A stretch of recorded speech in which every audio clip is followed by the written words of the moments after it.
रत्नागिरी शहरामध्ये काही देखण्या इमारती उभ्या राहिल्या, त्याच्यामधली एक आता एस टी महामंडळाची एक विरंगुळा ही आता एक इमारत उभी राहते आणि आपण त्याचं काम केलेलं आहे। काय काय सुविधा या विरंगुळा ह्या नव्या वास्तूमध्ये आहेत आणि किती दिवसात हे काम पूर्ण झालं?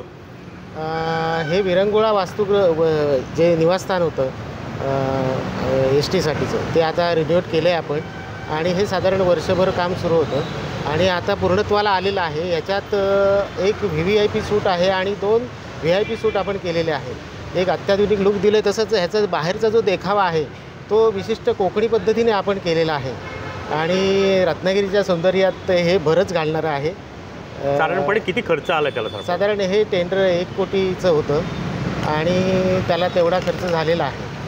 किती दिवसात पूर्ण केलं? साधारण 1 वर्ष लागलेलं आहे याला। मी प्रशांत परब, रत्नागिरी। एस टी महामंडळाचा कारभार बघितला तर सर्वसामान्य माणसं नेहमी नाक मुरडतात, पण रत्नागिरीतल्या एस टी महामंडळाचा कारभार म्हणा किंवा त्याच्यातल्या ज्या काही वास्तू आहेत त्या आता ज्या नव्याने उभ्या राहत आहेत त्याच्यामुळे त्या गोष्टींचं कौतुकच करावं लागेल।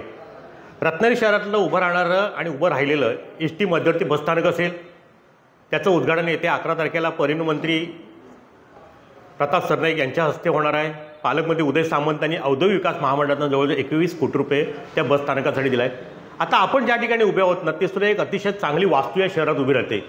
पूर्वी साधारणपणे ह्या ठिकाणी विरंगुळा म्हणून एस टीच्या बसस्थानकातल्या अधिकाऱ्यांचं एक निवासस्थान म्हणजे गेस्ट हाऊस होतं छोटंसं। म्हणजे एस टीचे अधिकारी आले तर त्या ठिकाणी त्यांना मुक्काम करण्यासाठी किंवा तिथले काही संचालक आले बोर्डाचे तर त्यांना मुक्काम करण्यासाठी त्यावेळेला एक विरंगुळा म्हणून महामंडळाने व्यवस्था केली होती। पण आज एस टी महामंडळाच्या प्रधान कार्यालयाच्या बाहेरील बाजूलाच हे एक विरंगुळ्याचं एक दिमागदार इमारत आज या ठिकाणी उभी राहिली। साधारणपणे एकंदरीत आपण पाहिलं तर एखाद्या खाजगी हॉटेलला लाजवेल अशा प्रकारचे अतिशय आतमधली सूट व्यवस्था केलेली आहे। अतिशय राहण्याची व्यवस्था आहे। ह्या ठिकाणी आपण पाहिलं तर साधारणपणे प्रसाधनगृहसुद्धा अतिशय उत्तम दर्जाचं केलेलं आहे की एकंदरीतच हे एस टी महामंडळाचं आहे की खाजगी आहे असा सर्वसामान्यांना आता प्रश्न पडणार आहे। कारण इथली जी व्यवस्था केलेली आहे साधारणपणे 1 कोटी 2 लाख रुपये खर्च करून हे विरंगुळ्याला एक नवं रुपडं पालकमंत्री उदय सामंतांनी औद्योगिक विकास महामंडळाच्या माध्यमातून ह्या ठिकाणी दिलेलं आहे।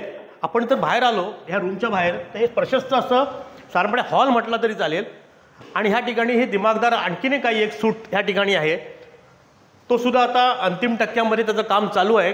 कदाचित त्याचं सुद्धा उद्घाटन ह्या विरंगुळ्याच्या नव्या इमारतीचं उद्घाटनसुद्धा साधारणपणे 11 तारखेला होण्याची शक्यता नाकारता येत नाही आहे। हे डायनिंग आहे संपूर्ण, या ठिकाणी पण एक अतिशय प्रसाधनगृह, शौचालय, बाथरूम अशी व्यवस्था केलेली आहे। एकंदरीतच सारं हे पाहिलं तर साधारणपणे 1 कोटी 2 लाख रुपये खर्च करून ही विरंगुळ्याची दिमागदार इमारत आता रत्नागिरीकरांना नक्कीच भुरळ पाडेलच, पण ह्या ठिकाणी मुक्कामाला येणाऱ्या अधिकारी असतील, एस टीचे कर्मचारी असतील किंवा संचालक असतील यांनासुद्धा ह्या ठिकाणी आरामदायी सेवा देणार आहे। टाइम डिले करता किशोर मोरे, रत्नागिरी। टाइम्स डिजिटलला लाईक करा, शेअर करा, सबस्क्राईब करा आणि बेल आयकॉन दाबायला विसरू नका। Times digital.